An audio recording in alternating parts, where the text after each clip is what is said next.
Great. Thank you, Paul. All right, we'll go ahead and call this meeting of the Board of Water Resources to order. Today is Wednesday, March 22nd. It is 3:07 p.m. and we are in beautiful St. George. I am Juliette Tennert, chair for the board representing Salt Lake and Tooele. Why don't we just go ahead and do introductions down the line? Kyle Stevens, representing Weber River District, Morgan, Wasatch, and no, excuse me, Weber, Davis, Morgan, and Summit counties.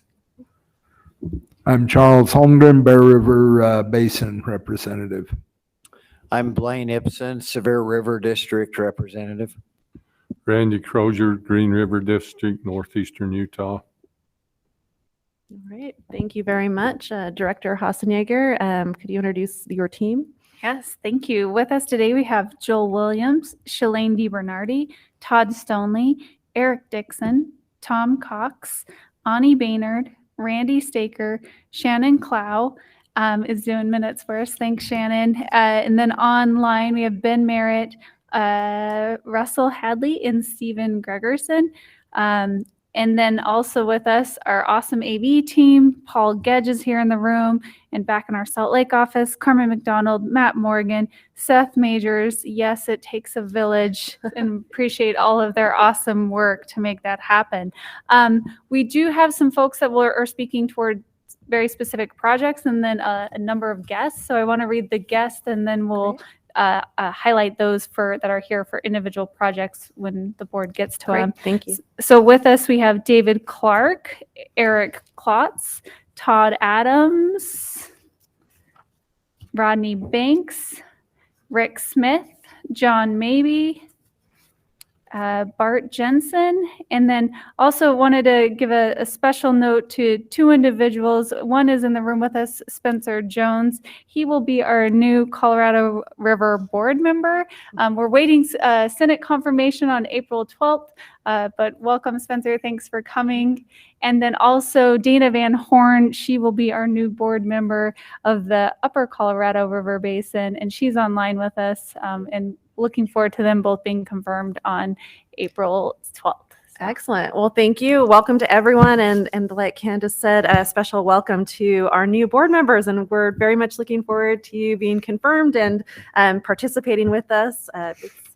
Speak from experience. It's a great group, great board to be a part of. A quick announcement, we're going to make a slight change to the order of the agenda. After we approve the minutes, we'd like to spend a little bit of time recognizing the service of some former board members, and then we will do the director's report, and then we will go back into the regular order of our agenda with the NRCS snow report. So with that, I know everyone has had an opportunity to review the minutes. They went out with the packet last week. I'd be looking, and we identified a couple of things in our briefing meeting, but I'd be looking for a motion. Madam Chairman, this is Kyle Stevens. I'll make that motion that we approve the minutes for the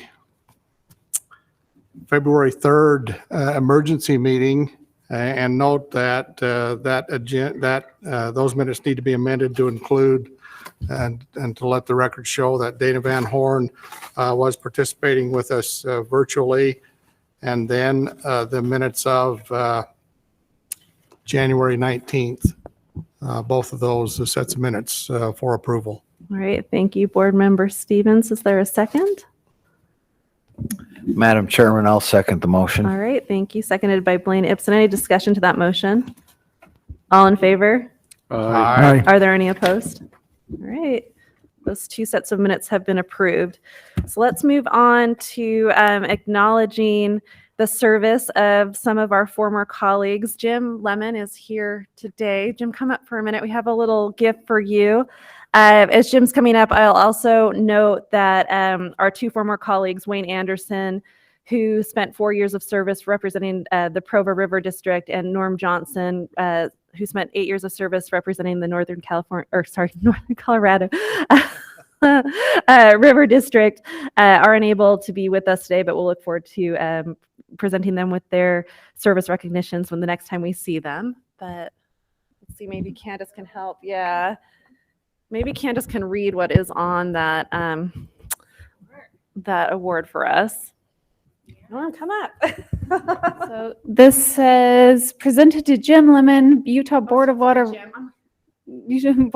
Resources, with sincere appreciation for your years of service to the citizens of the state of Utah as an honored and respected member of the Utah Board of Water Resources Lower Colorado River District from 2010 through 2022.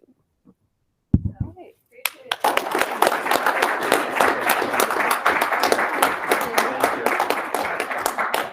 You know, the view from the back is really good. All right. Well, thank you. So, Director Hassenyeager, why don't we hear your report? Great, and thank you so much. I am going to have to run out to catch a plane here in just a little bit. So Deputy Director Joel Williams will come and be in my place after I leave. So thanks, Joel, for making that happen. So we obviously just covered the legislative session. It was 45 days of fun with a capital F. And there was a lot going on. So as you guys probably remember, last year they said it was the year of water, and everyone's calling this the year of water 2.0. We had a good summary of some of the legislation that passed that impacted us in the briefing meeting. So I'm not going to go quite into that level of detail, but I did want to highlight some of the appropriations that was generally seen for water. About another $500 million was appropriated. Of that, 173 million was appropriated to water resources. So we have a bunch of fun that we're going to have this next year, trying to use all that money and put it to good use. One of the items was for cloud seeding. We got 12 million one time and 5 million ongoing I'll say to supersize our cloud seeding program, going from 350 state and 350 local cost share, so about $700,000 program, to something much more will take a lot. We will hire a cloud seeding coordinator to help facilitate that, but are looking forward to that being upgraded. We also got, and I'm sure we're all feeling good about it, but maybe Tom especially, 25 million for the dam safety program upgrades. So we are grateful to be able to continue to retrofit all of those high hazard dams, and that will contribute to that. We also had 18 million appropriated for secondary water meter grants, but this is really specific to those that have already implemented secondary metering. So there is, in last year's HB 242, there was a kind of a carve out that someone who's been fully metered, an entity that was fully metered, could apply for a conservation project in the amount of $2 million. And so this was, we were told, for that purpose. So we did have an application period for those entities who've already completely metered their system. So we are reviewing those applications now, and we'll put that money toward that use.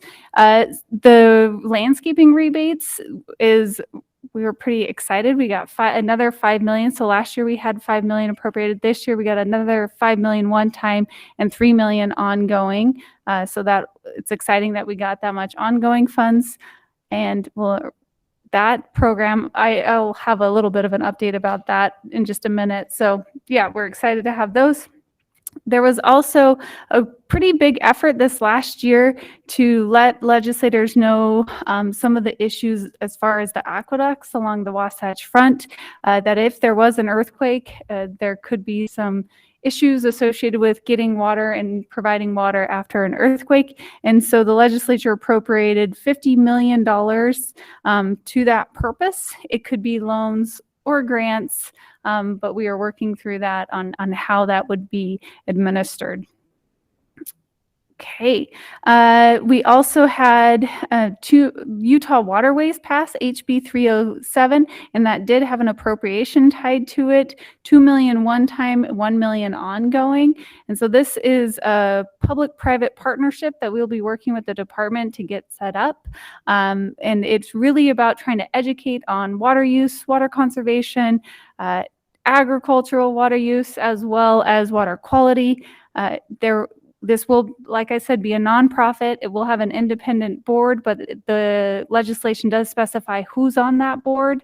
And so we will work to get those board members appointed and then hire an executive director to go and do good things with that program. And we'll stay an active part of it. As part of SB 76, and this is, someone called it the potpourri of water bills or something like that, because it had a little bit of everything, but it was really focused on the coordinating growth and water conservation and planning related to water. So the bill provided $500,000 one time, and then it did appropriate an FTE for both water resources, drinking water, and UDAF staff to assist in that effort. Trying to see what else. So the other one, and Joel mentioned a little bit about this in SB 277, the bill did modify what the water infrastructure restricted account could be used for, and it codified it so it could be used for desalinization, water reuse, storage projects, particularly, and water conservation, particularly in the Colorado River Basin. So we do anticipate that there will be some interest, particularly in southern Utah, for those funds. And so that's 50 million ongoing is what it said, but I understood that it had ongoing for 4 years. So we'll see how they handle that. And then there was also a couple other ones to note that didn't really necessarily go to water resources, but that we will likely somehow be a part of. The Department of Natural Resources was asked to do a water infrastructure study as part of SB 34, and we're given $200,000 to do that. The Great Salt Lake amendments with HB 491 had a $10 million appropriation one time and 2.5 million ongoing is what I have here. So that's really for that Office of the Great Salt Lake Commissioner. And then there was also, this was kind of interesting, there were a significant amount of RFAs, a request for appropriations that was asked of the legislature for a variety of different water projects. The legislature chose to not fund those individually. They did provide $50 million to the Governor's Office of Economic Opportunity to have really an application period to apply for that $50 million. I don't know exactly how GOEO is going to do that or to distribute it. Last year when we helped them with the Water and Air Innovation Grant. We did help evaluate those. Our staff did. Big thanks to Joel on that one. He did a lot of heavy lifting. So I'm assuming they'll ask us to help again. And then another one of note was $200 million going for the Agricultural Water Optimization Program, and that will go to UDAF. But it established a new agricultural optimization program committee, and yeah, it'll be an interesting one to see go through. Lots of fun there. So a lot of money and things again to water and water infrastructure. And then just two more updates. So as far as our landscaping rebates, so as you guys will remember, we had $1 million that we were given last year at the legislative session to implement a statewide turf buyback. We did host long October last year to do a pilot to see how things are going. Then with that passage of SB 118, which is landscaping rebates, bill that passed this year, it helped to clean up the program and make it a little more clear that we can offer grants directly to water districts. And then also they can run their own programs. They're just going to submit to us their plan. But then, so that's going to help a lot in those areas. And then we'll cover the areas of the state where there isn't a district to cover. It did do one other thing. It required those that receive grants live in a municipality that has adopted water efficiency standards. So these are typically for new construction that, you know, they limiting the amount of turf, or, you know, you can't put turfs in a lawn in a median, those type of things for new construction. So we have worked hard over the last year, our team as well as Central Utah Water Conservancy District, Jordan Valley Water Conservancy District, to revamp Utah Water Savers to handle this new really increased program. We're going to have a lot of interest in it. So that will launch in April. We will have a governor's press release, or a governor's press event on May 1st to really kick off that year, but that will launch next month, so just around the corner. We did send letters out to all the areas that we will be managing and notified them of the ordinance requirements, and some of the letters also have been sent to cities within the water districts that they wanted to coordinate with us on. And then we're working on the rules for the updated changes that were made in SB 118 to update our rules. And then one other update as far as watershed councils. So watershed councils, we have 4 local councils that will be formed in the next few months. So we already got the statewide watershed councils that's already up and running. Then we'll have the Bear, the Jordan, the Weber, and Utah Lake. The Bear and possibly the Jordan will ask to be certified by the statewide council at their April 12th meeting. So it's exciting to see all of those local watershed councils get up and going. And then with the attention that Great Salt Lake is receiving, there is a strong interest in getting the watershed councils set up that contribute to the lake, as well as the Great Salt Lake Watershed Council, so it can be formed as well. So that's become a priority.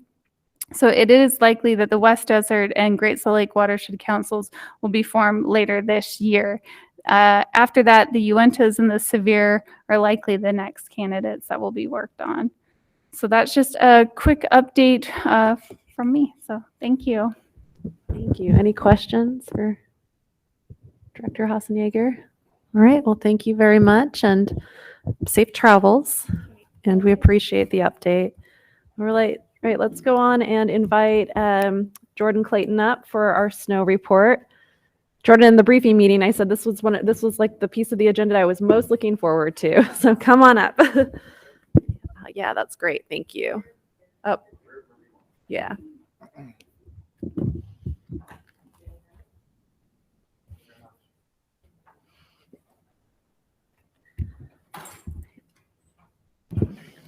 That works better.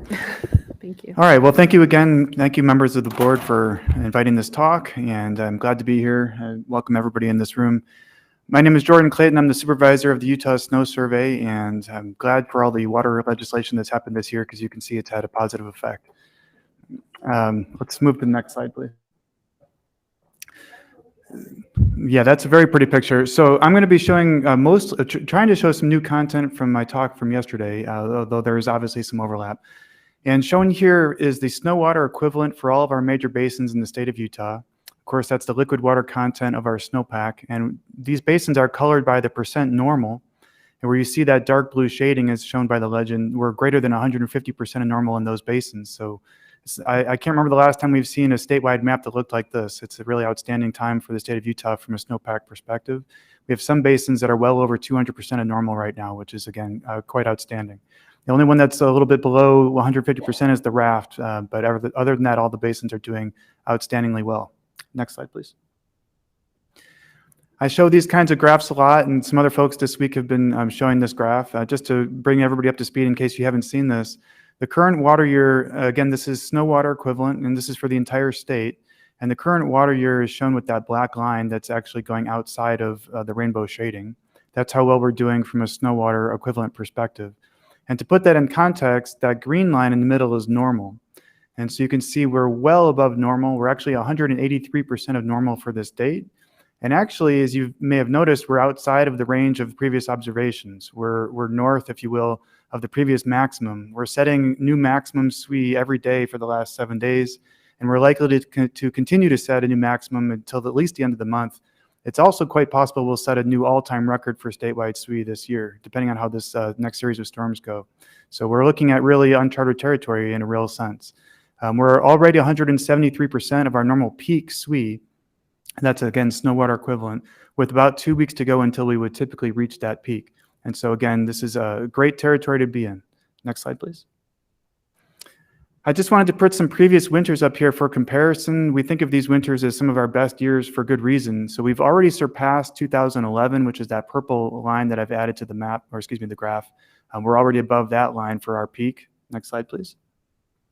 We're also already above 97 and 2005. 2005 in the southwest corner of the state was an outstanding year, but from a statewide perspective, we're ahead of that, that excellent water year. Next slide, please. And the question now is, will we beat the early 80s? 82, 83, and 84 were our trendsetters for our big monster snow years. And we're pushing into those really high numbers right now. And depending on how the next, again, few days go, we could actually wind up with a higher peak than those years, which is pretty exciting. Next slide, please. Also want to talk about precipitation that's measured at our weather stations, our SNOTEL sites. And same graphs and maps are shown here. So the bottom left, that's our current water year. I've been trying to keep up with updating these maps and graphs this week, and every day that I do this, the numbers get bigger. And so actually this morning when I was looking at this graph, the current water year black line was pushing up against the maximum. And so we're getting into that territory for precipitation now, where we're going to start to potentially be exceeding our previous maximums for these dates. It's the story is still, we're a long ways from getting to a new water year total that would be a new record, but at least for this particular date, we might wind up exceeding the previous records, which is also exciting. Of course, the major basins for the state of Utah colored in the same way there. We have a slightly less precipitation in the northernmost basins, but we're still in really outstanding company, 130 to 150%, where you see that light blue shading, and then a greater than 150% with that dark blue shading. Statewide, we're 152% of normal. That puts us in the 93rd percentile. And again, that's as of yesterday. The number is a little higher today. Next slide, please. Just to put March in perspective, I did not show this this map yesterday. These are the basin totals for the month-to-date precipitation for each one of the basins in the state of Utah. It just shows how ahead of normal we are for this month. It's just been an amazing winter so far. And each month we've been above normal, and March has definitely accelerated that trend. Next slide, please. More good news, our soil moisture is also above normal for this time of year. You can see that black line is north of the green line, which is normal. Again, this is a statewide value, so it averages a lot of sensors and a lot of sites, so it's a little hard to make heads or tails out of this. But again, the fact that we're above normal is excellent, and it does bode well for our snowmelt runoff to be efficient. We're hoping to not lose a large percentage of it like we did a couple years ago. This will be a little bit more of a normal runoff response to the amount of snow that we have. Next slide, please. A little bit less positive is our current reservoir capacity. You could see 2023 with that green line there. As of March 1st, we were at 51% of capacity for all of our reservoirs in the state, with the exception of Lake Powell and Flaming Gorge.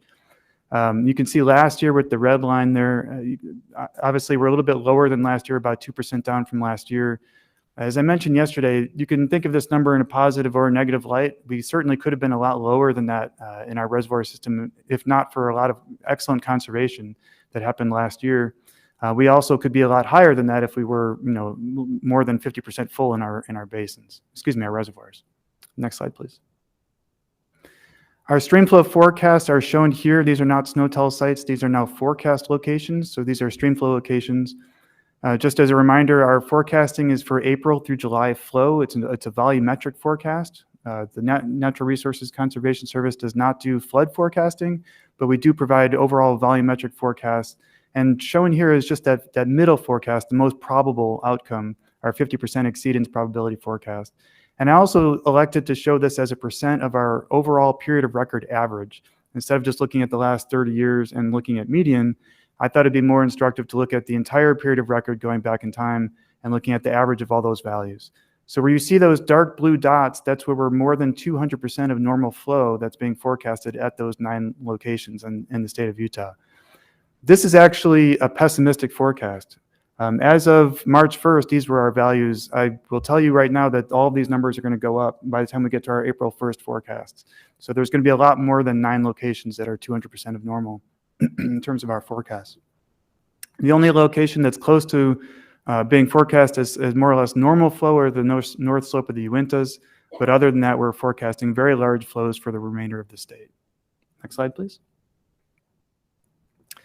And then second to the last slide, this is our surface water supply index that was included in our March 1st water supply outlook report.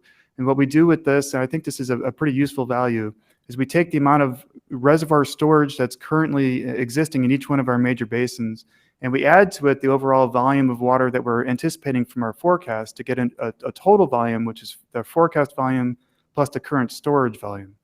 And then we compare that to the previous 30 years to apply a percentile. And in English, what that means is that we're assessing how much surface water supplies are we going to have in each one of these major basins relative to normal. And where you see those numbers in that second to last column where it says percentile, where you see those numbers that are 50% or higher, that means that we're essentially better than average. And where it's lower than the 50th percentile, we're worse than average. And so we have a couple areas of concern that are ongoing, such as the Sevier, the Bear, and the Provo.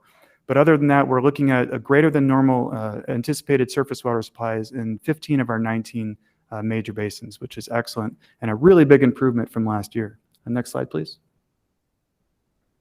Just to comment on what's anticipated from the Climate Prediction Center, we're looking at for the next 8 to 14 days, which is, in my opinion, all that we can be confident in terms of these predictions. Below normal temperatures, and next slide, please. Above normal precip. That's been the story pretty much all winter, and that's the main reason why we've done so well from a snowpack perspective. Next slide. I just couldn't resist putting this picture up. This is looking down at the top of one of our precipitation cans. You're not supposed to be able to do this. The snow is accumulated all the way to the top of our precipitation can. So this is literally a picture looking down to the inside. So we don't usually get to see these kinds of things, so I thought I would share this picture with everybody. But happy to take any questions. Thank you very much. Thank you. Randy?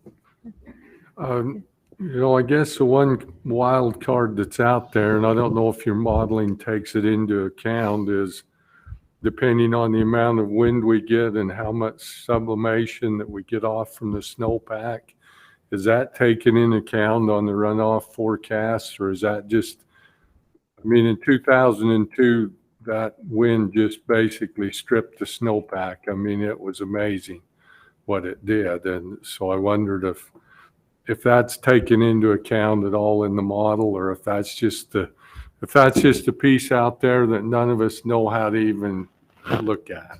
Yeah, that's an excellent question. Thank you for that question. We don't explicitly include that in our forecasting. So what the forecasts do is they develop a statistical relationship between the snow water equivalent and the precipitation at a select number of snow-tell sites for each one of those forecast locations. And nothing else goes into the model. Okay. That being said, when we get the preliminary numbers, we have an opportunity to say, hey, this looks too low or too high based on other conditions that we're seeing in the field. So if we see something like that, we can certainly comment back and revise the forecast a little bit.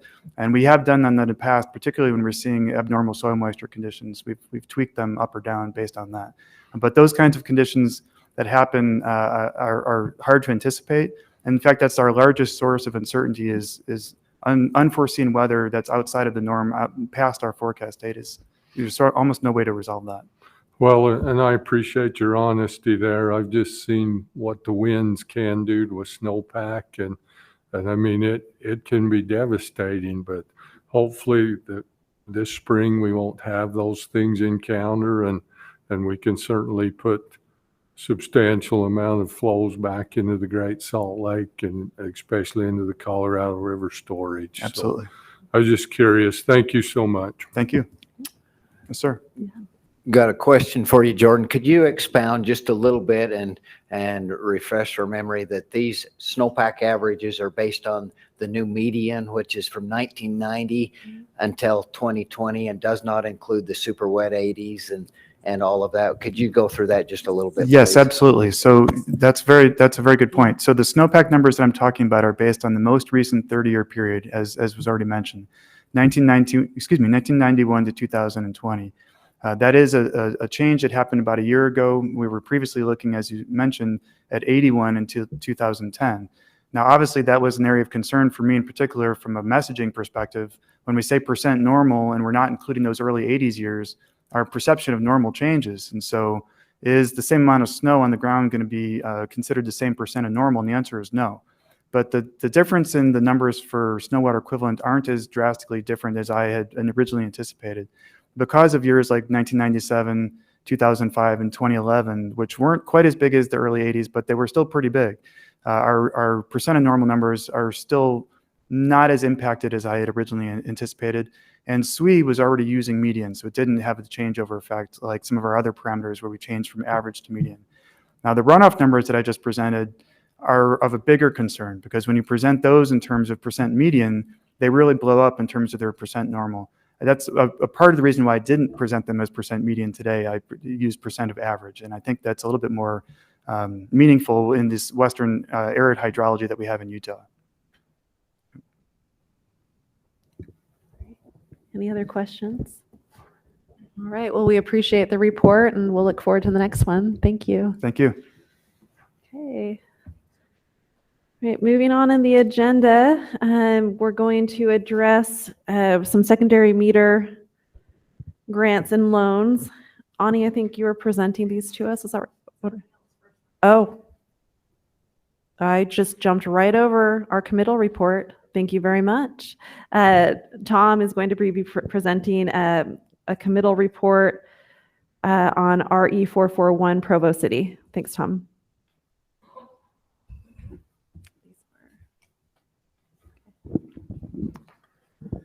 So we have a couple representatives from the city in person and a couple more online.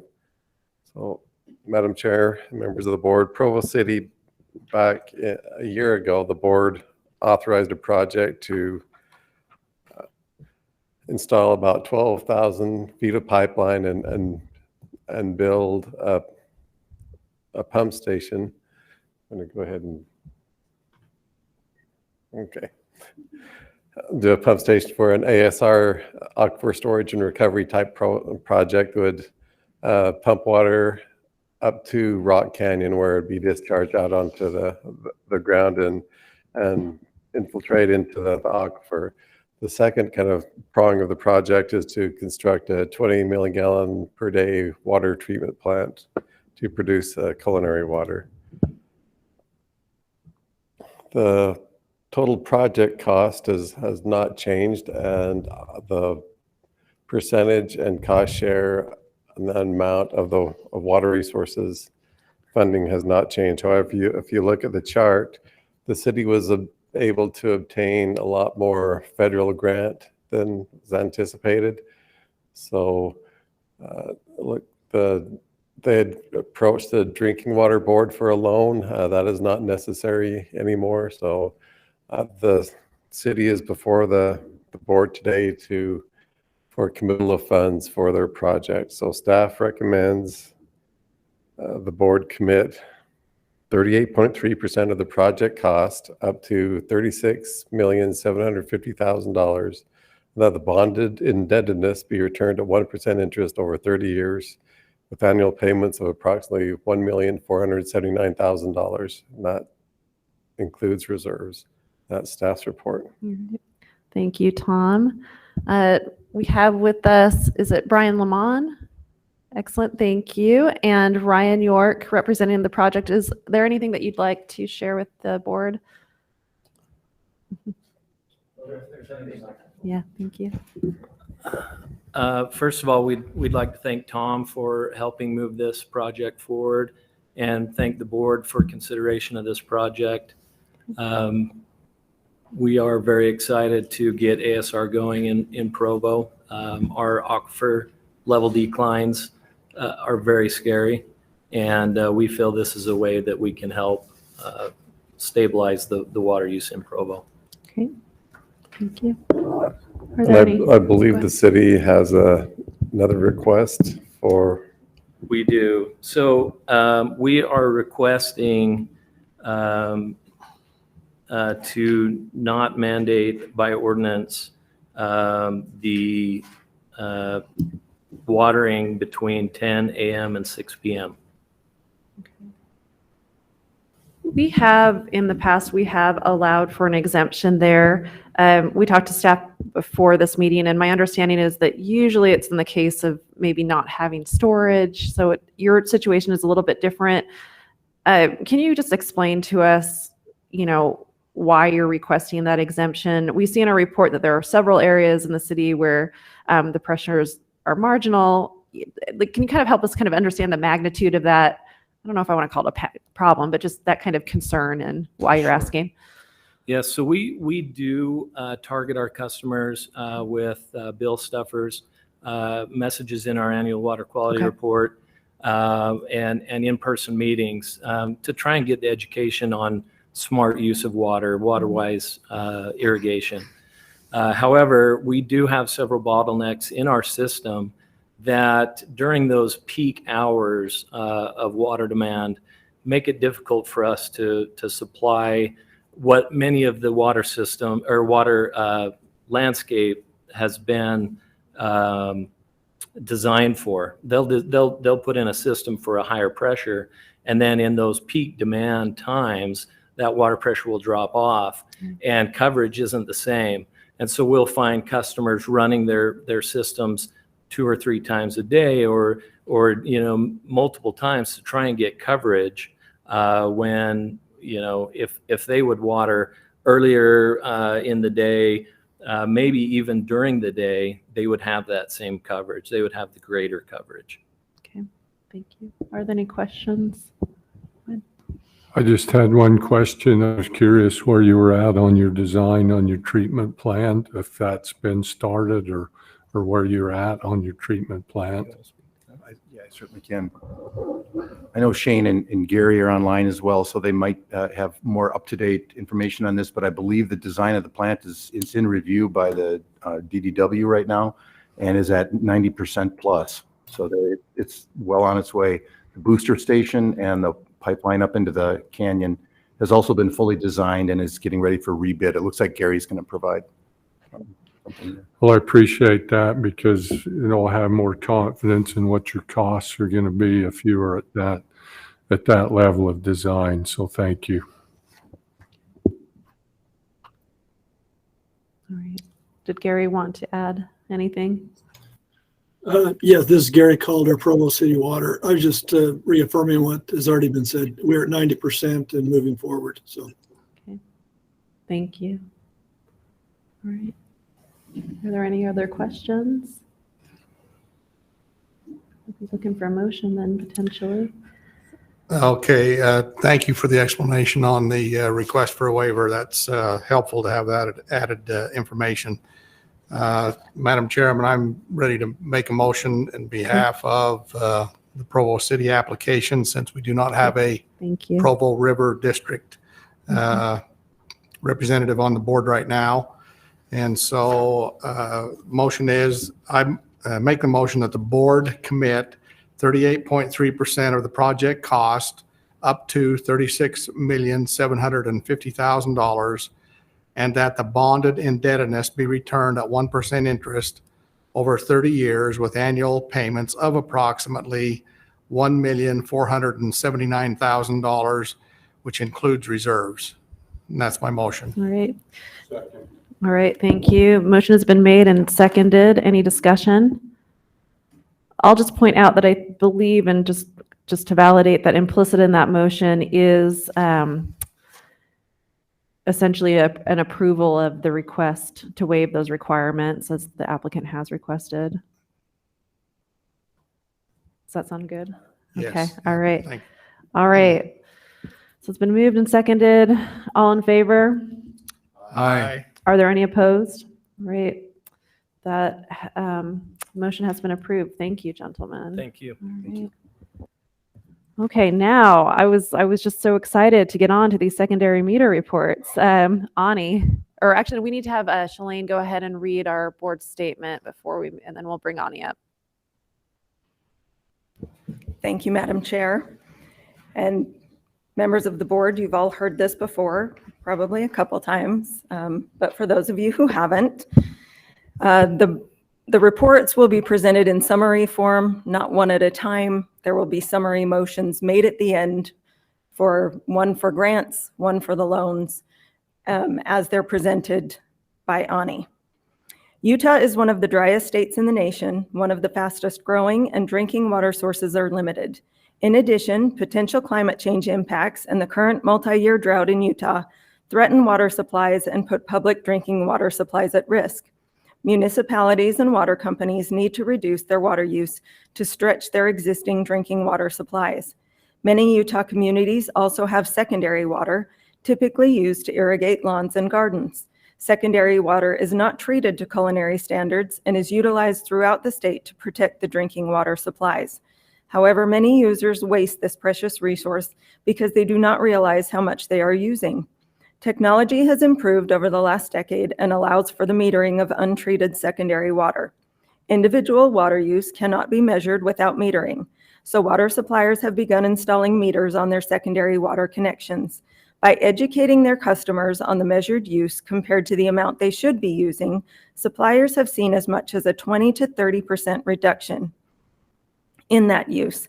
Secondary metering, combined with conservation and education, protects the drinking water supplies and allows drinking water providers to plan for their future growth. Utah Code 73-10-34 states that a secondary water supplier shall install and maintain a meter of the use of pressurized secondary water by each user receiving secondary water service from that supplier by January 1st of 2030. The legislature provided $250 million in federal ARPA grants to the Board of Water Resources to help providers meet that requirement. The board may issue grants up to 70% of the project cost, but grants are limited to $5 million for providers with 7,000 secondary connections or less, and $10,000 for providers with more than 7,000 connections. These ARPA funds must be contracted by the end of 2024 and spent by the end of 2026. If the board provides grant funds for a project, the secondary water supplier must submit or update a water conservation plan for its service area and obtain approval of that plan from the Division of Water Resources staff. In addition, meters purchased with grant money shall allow for data communication between the meter and other devices designed to manage use of secondary water. And the secondary water supplier must agree to provide an educational component to each end user, either in a monthly water use statement or a customer-specific internet portal. This educational component must promote water conservation and provide information on the customer's secondary water usage. Ani, it's all yours. Thank you, Shalane. And as Ani's coming up, I will just note for the board that Randy let us know that there's been no online public comment for any of the agenda items. So just to note that. Thank you, Ani. Good afternoon, Madam Chairwoman and members of the board. Here I am again with my long list of secondary projects, so I'll just jump into it. The first one is Magna Water District. They're planning to install 1,000 meters at a total cost of $500,000. They expected to conserve approximately 200 acre feet. Staff recommends the board authorize and commit 70% of the project cost up to $350,000 as a secondary meter grant. Glenwood Irrigation Company is planning to install 254 meters at a total cost of $1,100,000. They expect to conserve approximately 25 acre feet. Staff recommends the board authorize and commit 70% of the project cost up to $770,000 as a secondary meter grant. Staff also recommends the board authorize 25.5% of the project cost up to $280,000 and that the project be purchased at 1% interest over 15 years with annual payments of approximately $20,200. Water Users Association is planning to install 600 meters at a total cost of $1,550,000. They expect to conserve approximately 112 acre feet. Staff recommends the board authorize 70% of the project cost up to $1,085,000 as a secondary meter grant. Staff also recommends the board authorize 20% of the project cost of $385,000, and that the project be purchased at 1% interest over 15 years with annual payments of approximately $28,500. Monroe City is planning to install 833 secondary meters and 10 agricultural meters at a total cost of $2,940,000. No grant funding will be allowed for the agricultural meters. They expect to conserve approximately 42 acre-feet. Staff recommends the board authorize and commit 68.8% of the project cost of up to $2,022,200 as a secondary meter grant. Staff also recommends the board authorize 26.5%. Oh, $2,022,200, yes. Okay, $2,022,000. Sorry about that. As a secondary meter grant. And then staff also recommends the board authorize 26.5% of the project cost up to $780,000 as a loan, and that the bonded indebtedness be returned at 1% interest over 15 years with annual payments of approximately $61,000, including reserves. Bloomington Water Company is planning to install 370 meters at a total cost of $1,432,000. They expect to conserve approximately 93 acre-feet. Staff recommends the board authorize and commit 70% of the project cost of up to $1,002,000 as a secondary meter grant. Staff also recommends the board authorize 25.5% of the project cost up to $365,000, and the project be purchased at 1% interest over 15 years with annual payments of approximately $26,400. Corn Creek Irrigation Company is planning to install 220 meters at a total cost of $1,192,000. They do not expect any water savings. Staff recommends the board authorize and commit 70% of the project cost of up to $834,000 as a secondary meter grant. Staff also recommends the board authorize 25.5% of the project cost up to $304,000, and that the project be purchased at 1% over 15 years with annual payments of approximately $22,000. Cottonwood Gooseberry Irrigation Company is planning to install 655 meters at a total cost of $3,292,000. They expect to conserve approximately 100 acre-feet. Staff recommends the board authorize and commit 70% of the project cost of up to $2,305,000 as a secondary meter grant. Staff also recommends the board authorize 25.5% of the project cost up to $840,000, and that the project be purchased at 1% interest over 15 years with annual payments of approximately $60,800. Panguitch City is planning to install 724 meters at a total cost of $1,850,000. They expect to conserve approximately 145 acre-feet. Staff recommends the board authorize and commit 70% of the project cost of up to $1,295,000 as a secondary meter grant. Staff also recommends the board authorize 25.5% of the project cost up to $472,000 as a loan, and that the bonded indebtedness be returned at 1% interest over 15 years with annual payments of approximately $37,000, including reserves. Sand Creek is planning to install 100 meters at a total cost of $420,000. They are not sure how much water will be conserved. Staff recommends the board authorize and commit 70% of the project cost of up to $294,000 as a secondary meter grant. Staff also recommends the board authorize 25.5% of the project cost up to $107,000, and the project be purchased at 1% interest over 15 years with annual payments of approximately $7,700. Minersville Reservoir and Irrigation Company is planning to install 200 meters at a total cost of $714,000. They expect to conserve approximately 120 acre-feet. Staff recommends the board authorize and commit 70% of the project cost of up to $500,000 as a secondary meter grant. Staff also recommends the board authorize 25.5% of the project cost up to $182,000, and that the project be purchased at 1% interest over 15 years and annual payments of approximately $13,200. And finally, Ashley Central Irrigation Company is planning to install 29 meters at a total cost of $131,000. They expect to conserve approximately 67 acre-feet. Staff recommends the board authorize and commit 70% of the project cost of up to $91,700 as a secondary meter grant. Staff also recommends the board authorize 25.5% of the project cost up to $33,400 and that the project be purchased at 1% interest over 15 years with annual payments of approximately $2,400.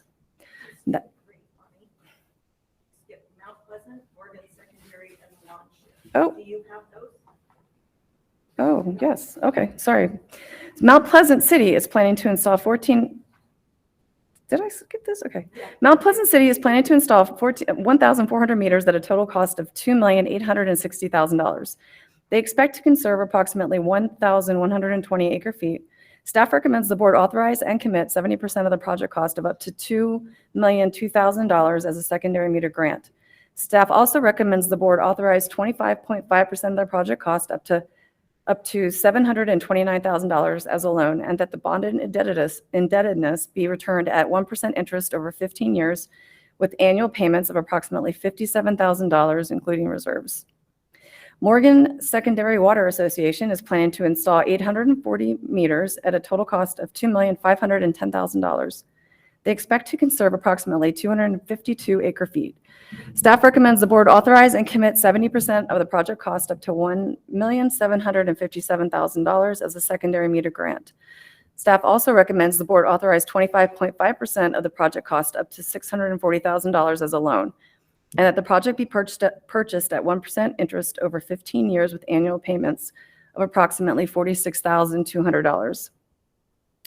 Wanship Irrigation Company number 2 is planning to install 72 meters at a cost of $510,000. They expect to conserve approximately 150 acre feet. Staff recommends the board authorize and commit 70% of the project cost up to $357,000 as a secondary meter grant.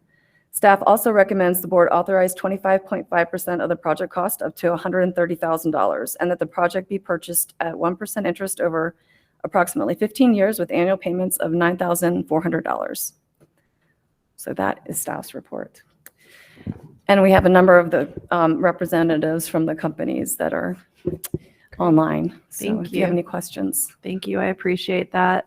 As Lonnie's noted, that we do have representatives for the companies online. I think we have several here in person today from Bloomington and Sand Creek Irrigation.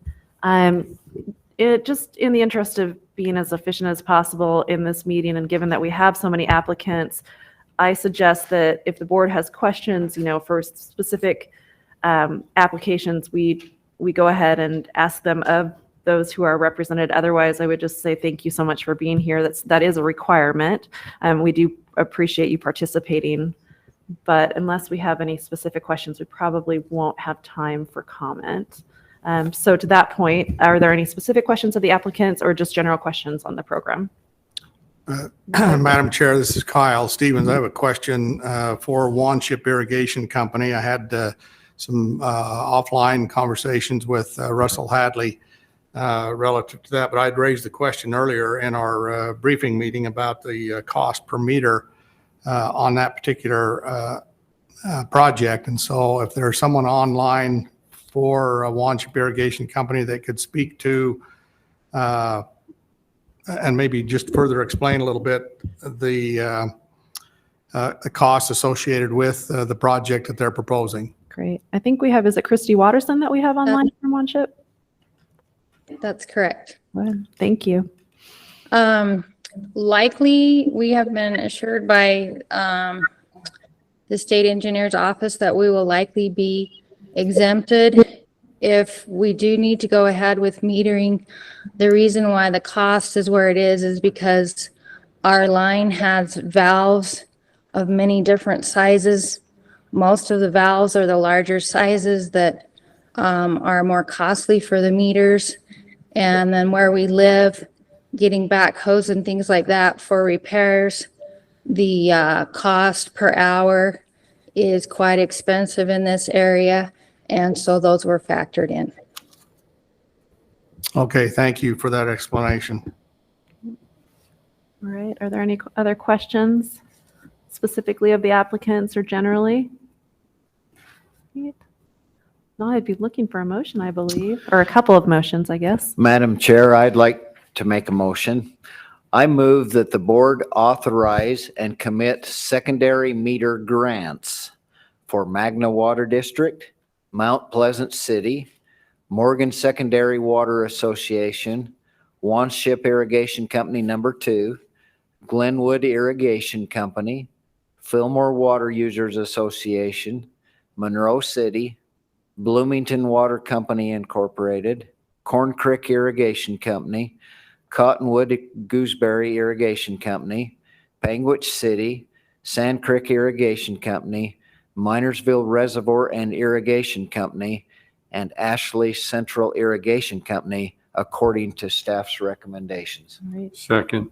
Thank you. So we have a motion before us that has been seconded. Is there discussion to the motion? All right. All in favor? Aye. Are there any opposed? All right, we'll rule that that motion passes. Looking for another motion. Madam Chair, I'd like to make another motion.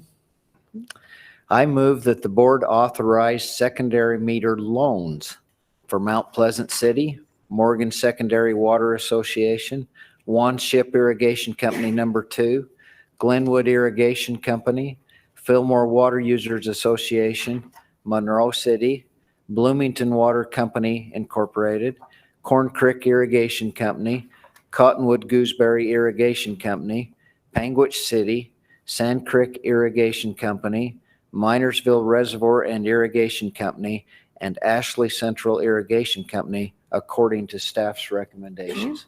Thank you. I'll second that motion. All right, we have a motion to approve, which has been seconded. Is there any discussion to the motion?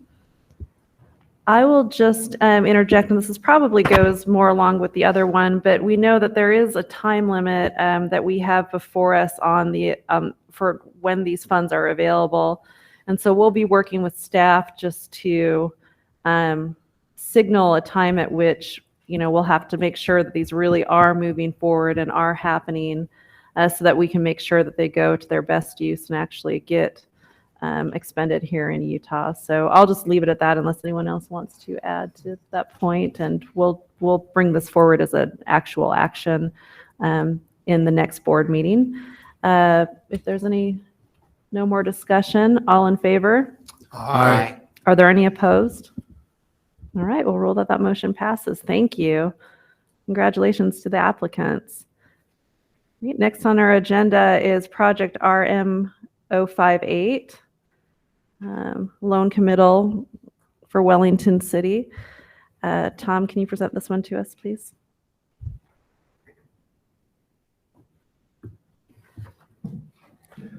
Madam Chair, members of the board, the Wellington City has a project to purchase and install approximately 810 secondary water meters.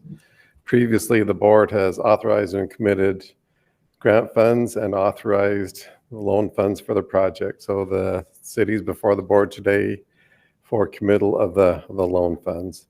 So staff recommends the board commit 25.5% of the project cost up to $484,000 as a loan, and that the bonded indebtedness be returned at 1% interest over 15 years with annual payments of approximately $38,000, and that includes reserves. That's staff's report. Thank you very much. I think that we have representatives for the project online, Mayor Timothy and his team. Is there anything that you would like to add for the board consideration? Probably just like to thank the chair and the board for seeing us worthy of the grant and giving it to us. I appreciate that. Great. All right. Thank you. Are there any questions? I thought it was just me. It was just late in the day and I was feeling tired.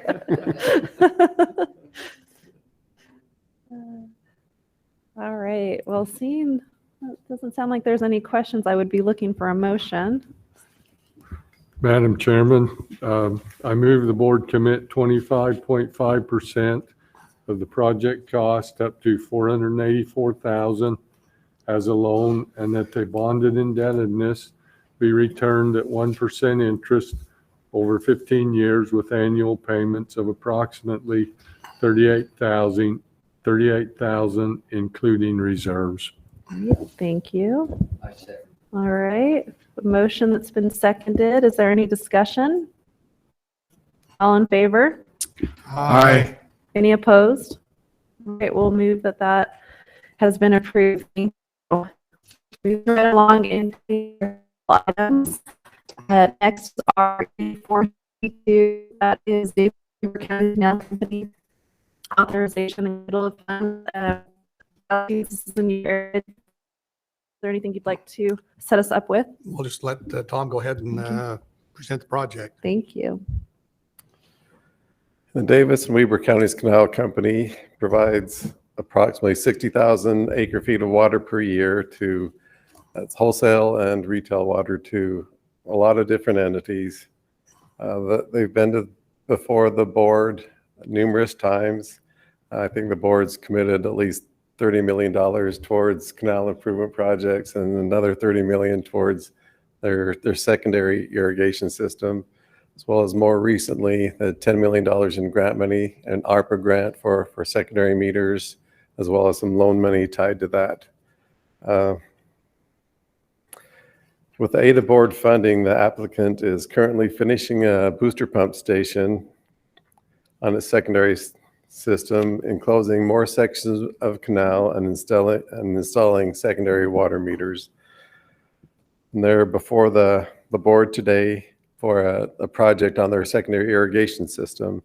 UDOT is planning improvements on a stretch of 2000 West in Clinton and West Point areas. The existing road will be widened and the asphalt surface will be replaced with concrete paving. The applicant has a secondary irrigation water line that's located in that section of road, which when it was installed 30 years ago, it doesn't meet current UDOT standards. So the UDOT is requiring the company to move that pipeline. So the proposed project is the applicant is requesting financial assistance from the board to replace approximately 5,800 feet of 12-inch secondary irrigation pipeline in conjunction with that UDOT project. The pipeline will be moved to the edge of the road in order to allow the applicant to have better access in case of operation and maintenance issues. So, let me go ahead and. So the proposed project cost, the part that the canal company is responsible for, as you can see, is about $2,354,000. And it's proposed that the board authorize and commit 85% of the project cost up to $2 million, that the project be purchased at 3% interest over 15 years with annual payments of approximately $167,600. That's staff's report. Thank you, Tom. Rick Smith is here representing the project. Do you have any comments for the board? Welcome. Thank you. And again, just thanks to Tom Cox as well as the board for your assistance in this matter. Thanks. Thank you. Are there any questions? All right, would be looking for a motion if no questions. I'm prepared to make a motion, but before I do that, I would recommend that we adopt Rick as an honorary member of the board. I think that's great. Yeah, I think that's great. As much as he has over the past year. So, no, all kidding aside, appreciate the work that's being done in the part of the area that I represent. So, Madam Chair, I make the motion that the board authorize and commit 85% of the project cost up to $2 million and that the project be purchased at 3% interest over 15 years with annual payments of approximately $167,600. Second. All right, authorization and committal has been moved and seconded. Is there any discussion to that motion? All in favor? Aye. Aye. Are there any opposed? All right, we'll rule that the motion is passed and the application is approved, or authorization and committal is approved. Thank you. All right. Board Member Stevens, you've got the next one is it's RE 464RM056 Centerville. I'm going to get this wrong. Dwell Creek Irrigation Company. Is there anything you'd like to share before we turn the time over to Tom? I'll just have Tom go ahead and present it. Thank you. Right. Madam Chair, members of the board, for the next three projects, they're all very similar. When they were presented before the board back in August, they bumped up against the maximum amount of the ARPA grant. So at that time, the grant was committed at that cost sharing along with a required loan and local cost share to pay for the rest of the project. With additional grant monies available, the different entities have applied for additional grant to bring their amount up to match the 70% cost share that most of the other projects are receiving. So in this case, Centerville Dual Creek Irrigation Company is before the board to request an additional $1,034,000 from the Water Resources Small System Meter or Secondary Meter Grant Fund, and that will bring their amount up to 70%. So there will be two recommendations since they're requesting more grant funds that will lessen the amount of loan funds that are needed. So there will be a motion on the grant portion and a motion on the loan portion. Okay. So staff recommends the board authorize and commit 12% of the project cost up to $1,034,000 as a small system secondary meter grant. Staff also recommends the board reauthorize 25.5% of the project cost up to $2,199,000, that the project be purchased at 1% interest over 15 years with annual payments of approximately $158,600. That's staff's report. All right. Thank you, Tom. I understand that we have Bill Duncan online representing the project. Is there anything you'd like to share with the board, Mr. Duncan? No, nothing additional. We just appreciate the time and effort of the board and the staff to review our application and make this possible. Thank you. Thank you. Any questions? Be looking for a motion if no questions. Okay, Madam Chair, I'll make that motion. The first motion is the board authorize and commit 12% of the project cost up to $1,034,000 as a small system secondary meter grant. All right. Second to the motion, Madam Chairwoman. Thank you very much. So committal and authorization for the grant has been moved and seconded. Is there any discussion? All in favor? Aye. Any opposed? Rule that motion carries. Sounds like we need another motion. Okay, the second motion will be, I motion that the board reauthorize 25.5% of the project cost up to $2,199,000 and that the project be purchased at 1% interest over 15 years with annual payments of approximately $158,600. Thank you. Madam Chair, I will second the motion. Thank you. Reauthorization of the loan has been moved and seconded. Is there any discussion? All in favor? Aye. Any opposed? All right. Rule that has been approved. Thank you. All right, let's take a look at these next two. And Tom, as you've mentioned, these next two are similar to that first one. Is that right? That's correct. Okay. So Heber City is proposing a project to purchase and install approximately 2,945 secondary water meters. Previously, the board committed $1,997,000 in loan funds and $5 million in ARPA grant funds, which was the maximum amount for the ARPA grant funds.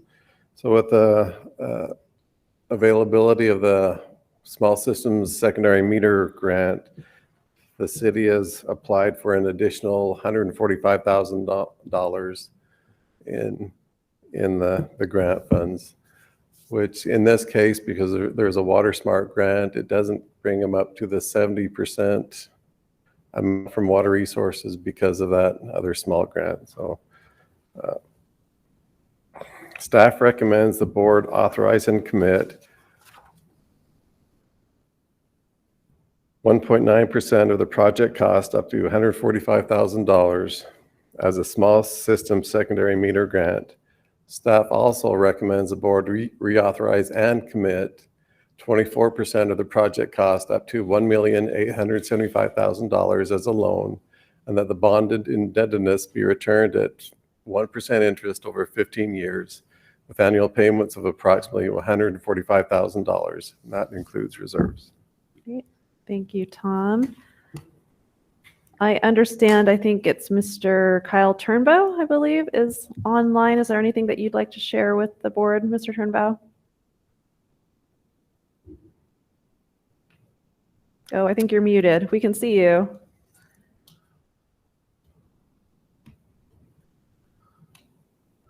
There we go. There you go.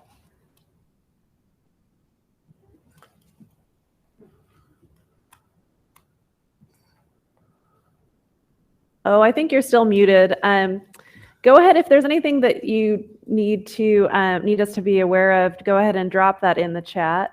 While Paul looks to see if he can get your volume. Are there any questions of the board on this while we're troubleshooting?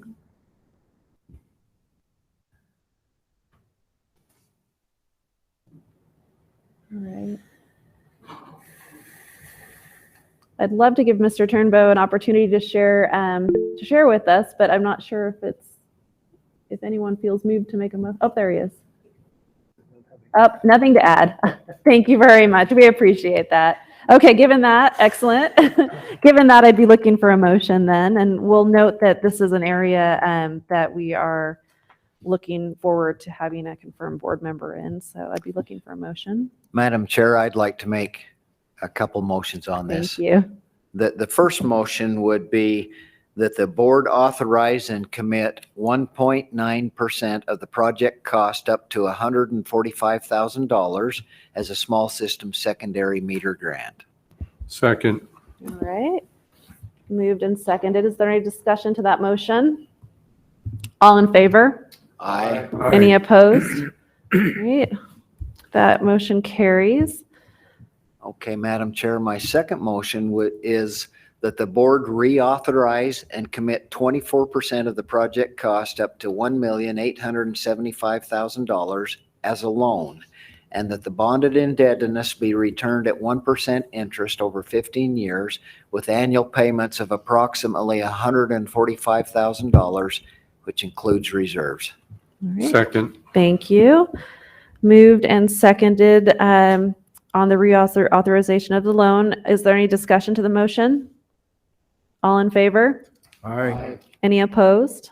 All right, the motion carries. Thank you.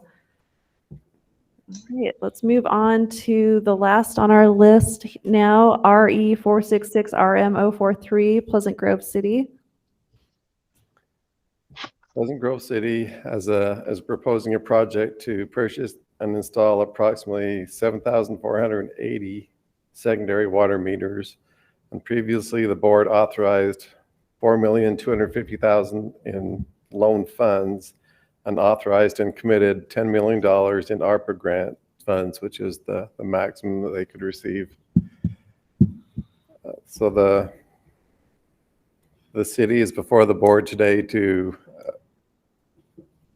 receive or ask for another $500,000 in grants. This would be the secondary or small system secondary meter grant, and which would bring their total grant amount up to 70% of the project cost, and then the local cost share would drop to the 25.5%. So staff recommends the board authorize and commit 3.3% of the project cost up to $500,000 as a small system secondary meter grant.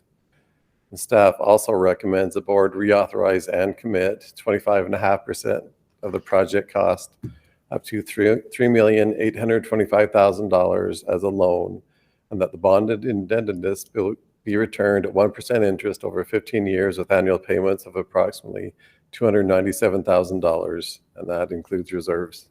All right. Thank you, Tom. Neil Winterton is online representing the project. Mr. Winterton, do you have anything to share with the board? Just echoing the statements of previous users for the compliments to the board, to Tom and staff. He's been available to us as a resource, and to the legislature, and the collaborative effort of our water community as we are all vying for these funds, and we are all hoping, and we're acting in a team spirit for each other. So that's what I want to add. Great, thank you. Does the board have any questions on this project? Neil, I like your elk horns. Yeah, it's a nice backdrop there. Right, well, I'd be looking for a motion if there are no questions. Madam Chairwoman, I will motion the board authorize and commit 3.3% of the project cost up to $500,000 as a small system secondary meter grant. Great. Second motion. All right, so we have a motion and a second. Is there any discussion? Right, all in favor? Aye. Are there any opposed? Roll that motion passes. Thank you. We'll address the loan now. Madam Chairwoman, I motion the board commit 25.5% of the project cost up to. Oh yeah, is this a reauthorization of the loan? Reauthorization. Reauthorization and commit. Okay. It's different in our, yeah, so should we read off the screen probably? Oh, It's on. well, that'll help. I can see it better too. Madam Chairwoman, I motion the board reauthorize and commit 25.5% of the project cost up to $3,825,000 as a loan, and that the bonded indebtedness be returned at 1% interest over 15 years with annual payments of approximately $297,000, and that includes reserves. Great. All right. I'll second it. All right. So reauthorization and committal has been moved and seconded. Is there any discussion? All in favor? Aye. Are there any opposed? Right. Rule of that motion passes. Thank you. I'll note on our agenda that we do have one new application, RE467. The Bear River Canal Company has an application in, and so we'll look forward to learning more about that in a future meeting. We bumped the director's report up to the top of the agenda, but Joel, if you have anything to share with us, we'd love to hear it. It was a little bit echoing the gentleman from Pleasant Grove, just as Shalane gave her status of funds. It's astounding to see how much money came to us from the legislature and then how much has been applied for, and kudos to all these companies getting their ducks in a row to get these applications in, and then kudos to all of the staff to process all these applications and get these reports prepared for the board. We've had the thickest board folders that we've ever had with all of the reports to get all that all done. Now there's still a lot of work ahead to get all these meters in the ground, and that's going to be a tremendous effort. But it's neat to see all of this happen, and I just wanted to say kudos to all of those involved. Thank you. And I think for the board, I'll just echo your kudos to the staff and to you. And on top of it all, also participating in the Water Users Conference. And so thanks for all you've done to get us the materials that we need. All right. Well, there's one final motion to be made. All right. All in favor? Aye. All right. Thanks, everyone.